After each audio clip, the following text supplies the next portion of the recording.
기본형 공익직불금 신청이 시작되었습니다. 농업인 여러분이 신청 절차와 요건을 쉽게 이해할 수 있도록 기본형 공익직불금 신청 따라잡기 영상을 만들었습니다. 본론에 앞서 기본 직불금 신청 절차를 말씀드리면 먼저 신청서 받기, 작성하기, 첨부 서류 챙기기, 제출 순으로 이루어집니다. 별로 어렵지 않겠는데요? 그럼 기본 직불금 신청 현장 속으로 한번 들어가 볼까요? 첫 번째, 신청서 수령에 대해 안내해 드리겠습니다. 읍면동 사무소에서 담당 공무원이 직불금 신청서를 출력 후 대상 농가에 신청서를 배부합니다. 이때 신청서 배부 대상 농가는 2016년부터 2019년 사이에 1회 이상 직불금 수령자와 2020년 기본 직불금 수령자 중 지원 대상 농지가 1,000제곱미터 이상인 농업인입니다. 저는 신청서를 받지 못했는데 어떻게 신청하죠?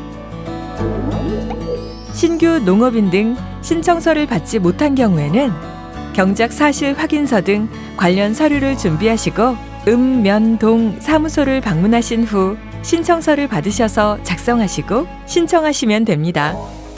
두 번째, 신청서 작성에 대해 안내해 드리겠습니다. 신청서를 받으셨다면 가장 먼저 기본형 공익직불금 신청 안내서를 잘 읽어보시기 바랍니다. 주의사항 1번과 2번은 기본 직불금을 신청할 수 있는 농지에 대한 설명입니다. 특히 신청 면적은 작년의 지급 면적 등을 참고하시되 작물을 재배할 수 없는 묘지, 건축물 등 폐경 농지의 면적은 반드시 제외하고 기재하셔야 직불금 총액의 10% 추가 감액이 되지 않음을 유념하여 주시기 바랍니다.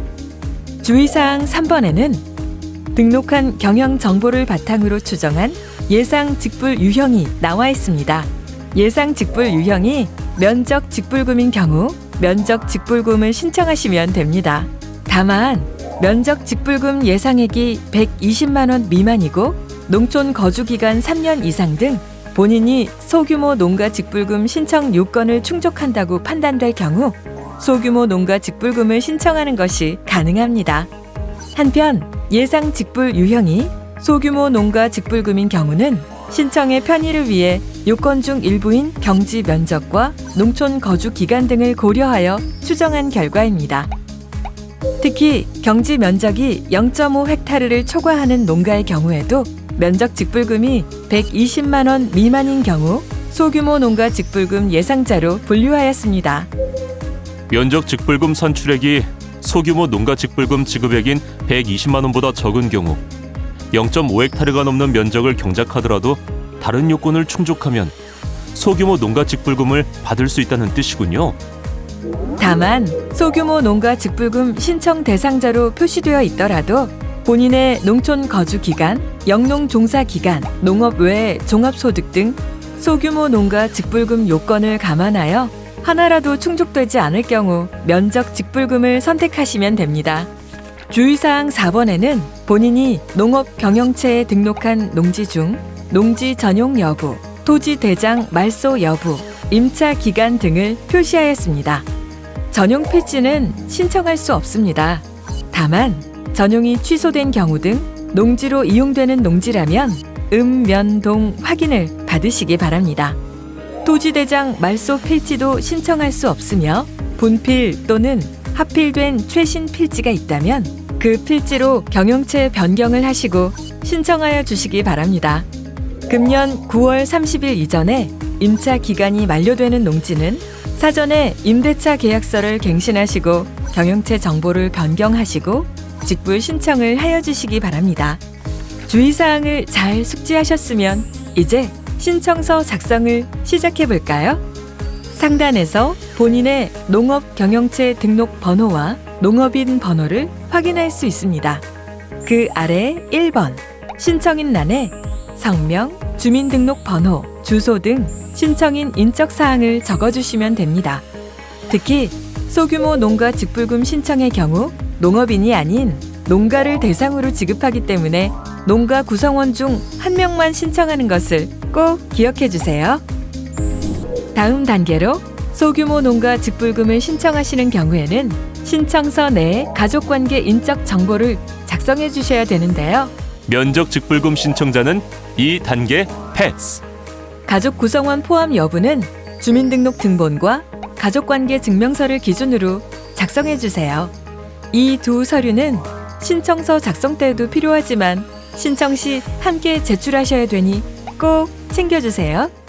주민등록 등본을 보면서 주민등록상 세대주와 세대원의 성명, 주민등록 번호 등을 적어주세요.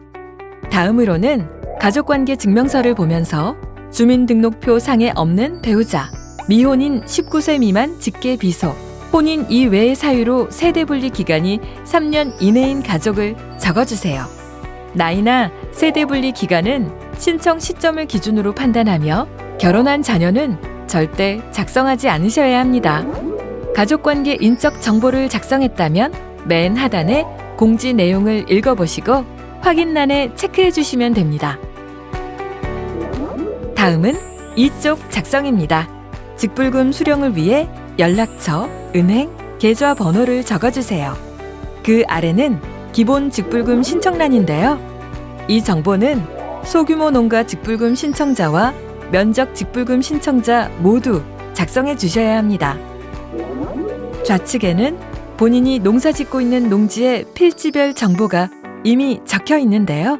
이 내용과 전년 지금 면적을 참고하시되 폐경 면적은 반드시 제외하고 신청 면적을 기재하시고 신청인 성명란을 적어주시면 됩니다. 해당 항목은 농업경영체 등록 농지라도 직불금 지급 대상 농지가 아닌 경우 기재되어 있지 않으니 참고하시기 바랍니다. 소규모 농가 직불금을 신청하는 경우에는 소규모 농가 지급 요건 각각에 대한 해당 여부를 표시하셔야 하는데요. 세부 요건을 모두 충족해야 소규모 농가 직불금을 받을 수 있으니 각각의 요건을 확인하고 해당 칸에 체크하여 주시기 바랍니다. 축산업 및 시설 재배업 소득의 경우 전년도 소득 금액을 기준으로 작성해 주시기 바랍니다. 소규모 농가 지급 요건을 모두 충족하셨다면 소농에 체크, 한 항목이라도 해당되지 않는다면 면적에 체크하시면 됩니다. 제가 아는 정보가 정확한지 모르겠는데 어떻게 하죠? 소규모 농가 지급 요건들은 신청 후 지급 전까지 철저히 검증할 예정이오니 본인이 아는 범위 내에서 최대한 성실히 체크하고 작성해 주시면 됩니다. 그리고 소규모 농가 직불금을 신청했더라도 검증 과정에서 요건을 하나라도 충족하지 못한 것이 확인되면 면적 직불금을 받게 됩니다. 그 아래 신청인 확인 및 동의사항을 잘 읽어보시고 특히 항목별 확인란에 체크하시고 하단에 서명하시면 됩니다.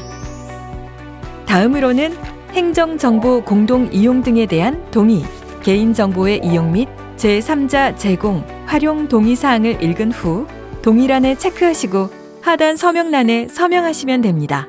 특히 소규모 농가 직불금 신청자의 경우에는 소규모 농가 범위에 포함되는 모든 구성원이 서명하셔야 됩니다. 신청서 1번의 일반 현황에서 4-1과 4-2에 포함된 농가 구성원 모두의 동의 서명이 있어야 한단 말이군요. 네, 맞습니다. 가족 구성원의 서명이 누락되면 별도의 정보 동의 확인 연락을 해야 하는 불편함이나 불이익이 있을 수 있으니 잊지 마세요. 여기까지 오셨으면 신청서 작성은 모두 마쳤으며 다음으로 첨부 서류 챙기기를 안내하겠습니다.